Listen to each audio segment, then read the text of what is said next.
Alright, I'm here at the Tatra section of the museum. So as you can see, there's some historical Tatra vehicles right behind me.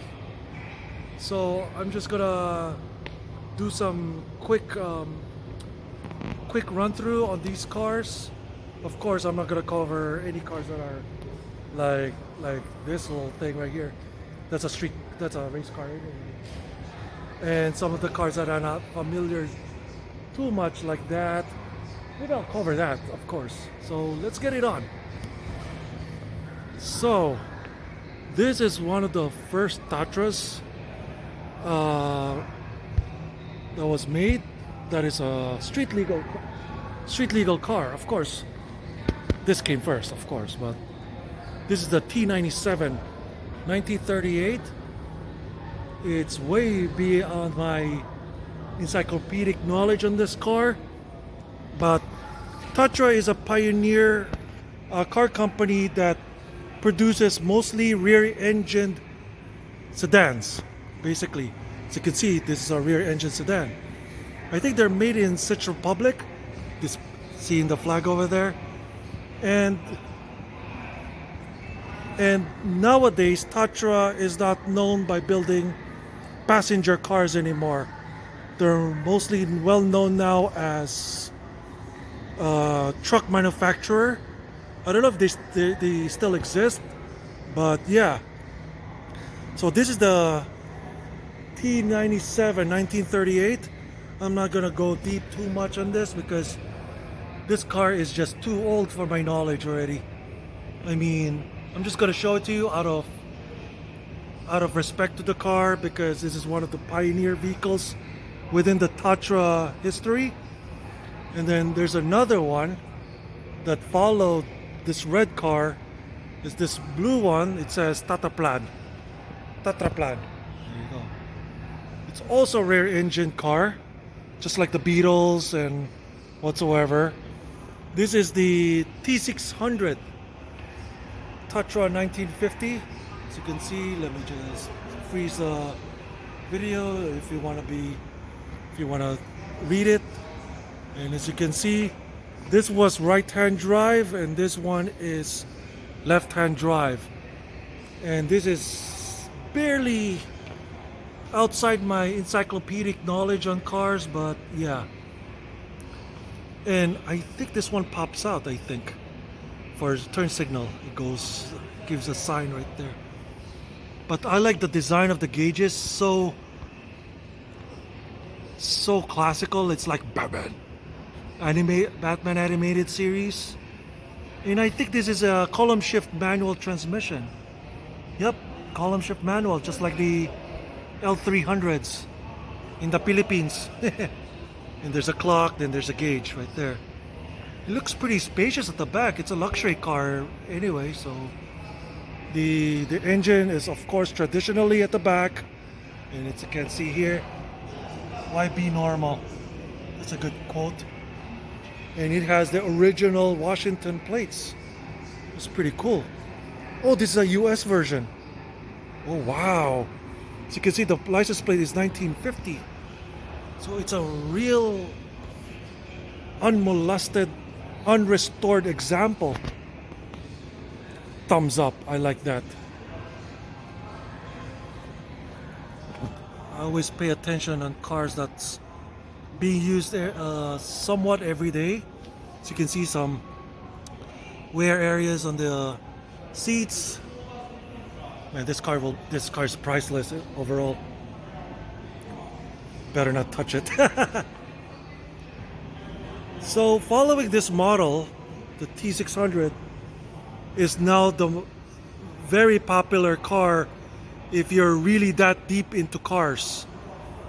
This is the Tatra 603, T603. This is very iconic in some internet sites like Jalopnik or some other classic car circles. As you can see, it's very streamlined, and it's 1958, so it has that American style silhouette right there. And this car's big, actually. This is bigger than a Camry in my opinion. Of course, this is like an S-Class back in the day. And look at the interior. Very nice.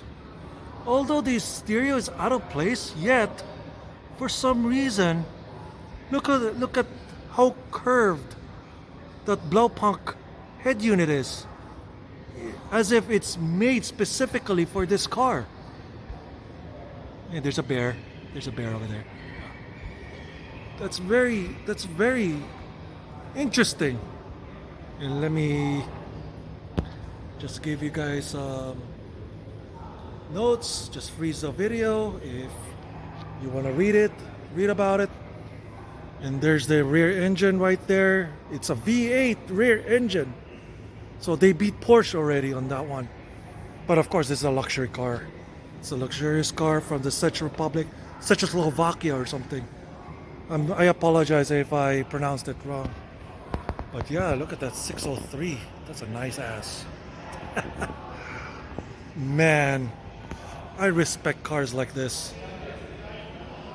For real. And let's go for the inside.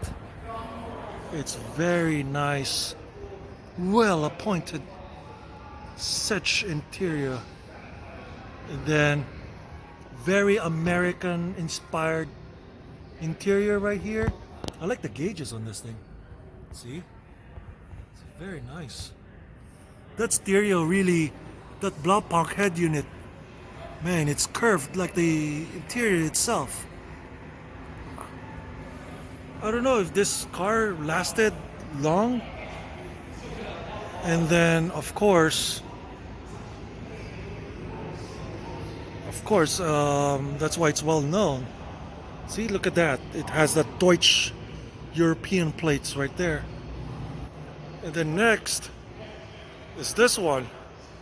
It's obviously designed in the 70s or 80s. It has that old Deutschland plates. I forgot what's the name of this car. This is the Tatra 613. There you go. So it's made in 76. That's why I was kind of correct. It was designed in the 70s or 80s type of thing. So this is one of the first modern ones already. Pretty significant. Still rear engine. It might not look like rear engine, but it is. There's the fins right here, and there's some other fins here and there. Let me just go around it, show you the interior. It's like a sofa at the back here. The seats too. Wow, look at that. Very 70s interior. Yup. Wind up windows, still. Powis windows.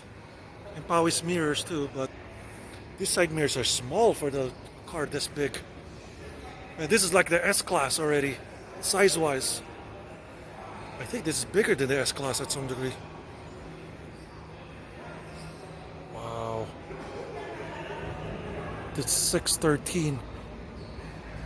I like the wheels. I like the wheel design. Is it original? Oh no, I don't think so. But there you go. There's the interior. It's a little bit more plain and understated compared to the 603 over there. But yeah, simple interior, simple dashboard, simple everything. And we go last but not the least, the last Tatra sports car. This is a sports car, sports sedan already. This is the 700. Basically, it's somewhat based on the 613 because the design elements is almost the same. Look at this.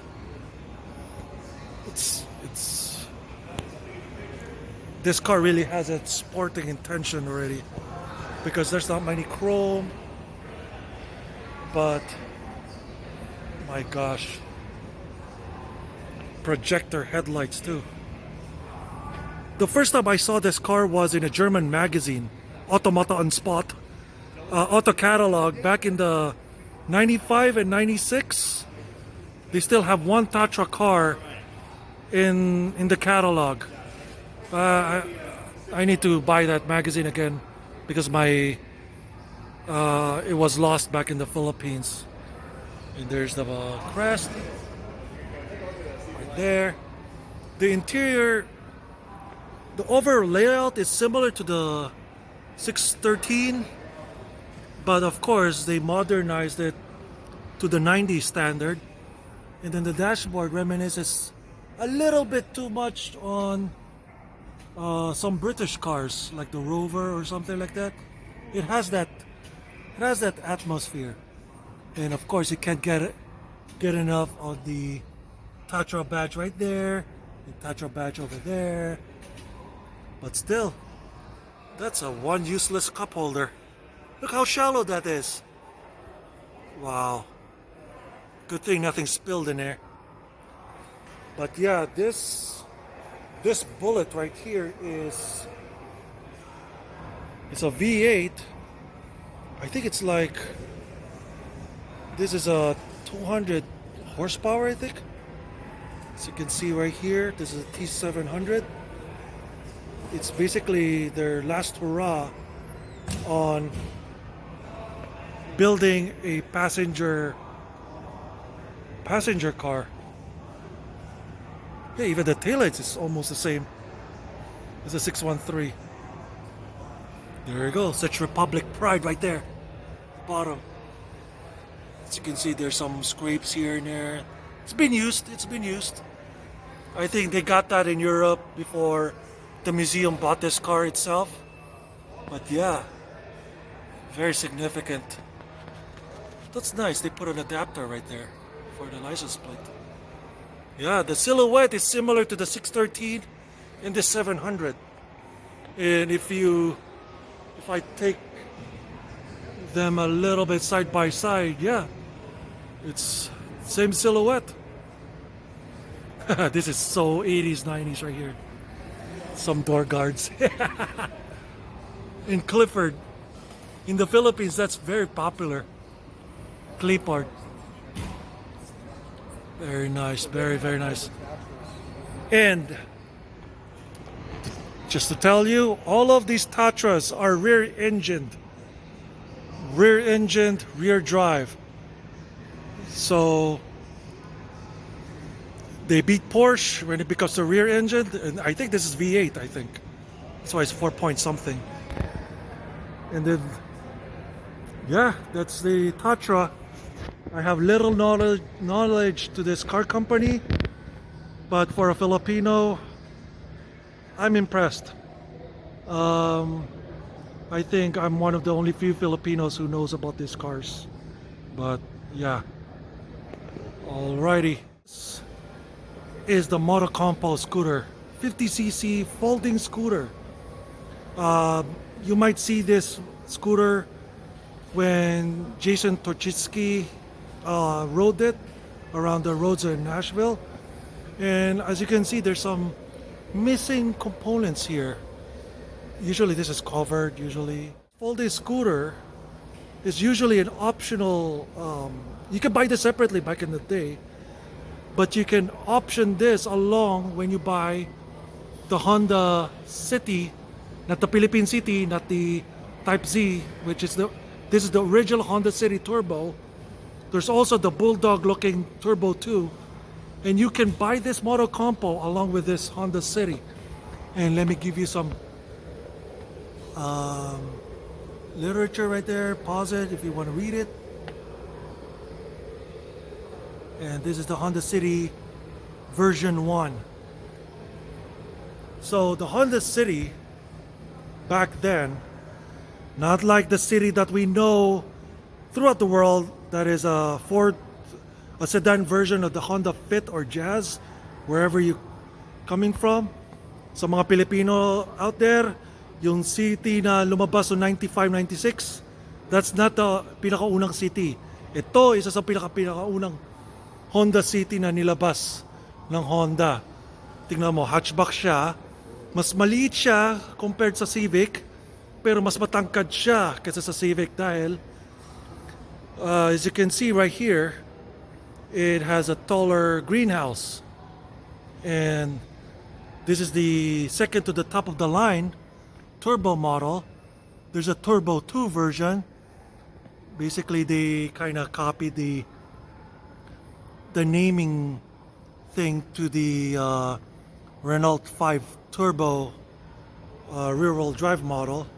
When you get this car, this particular city, you can opt to get that motocompo and put it back here. There's a strap right there.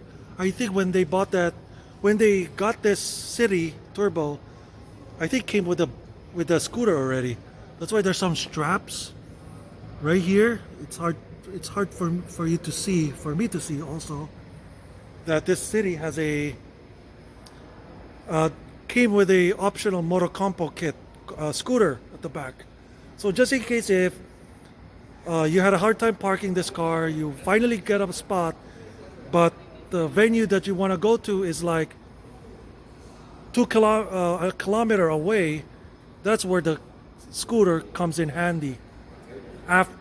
Once you park this city turbo, open the hatch, pull the scooter, unfold the scooter, and off you go. And that scooter is street legal too. So awesome. Hopefully Honda can bring back the motocompo, that folding scooter, since Honda is on the rise for microcycles lately. So this is the second sportiest city in its generation, and there's another one that's called the Turbo 2. You can call it Type R, whatever. That's the closest thing for a Type R Honda City. As you can see, there's a bulge right there. That means it has turbo. What?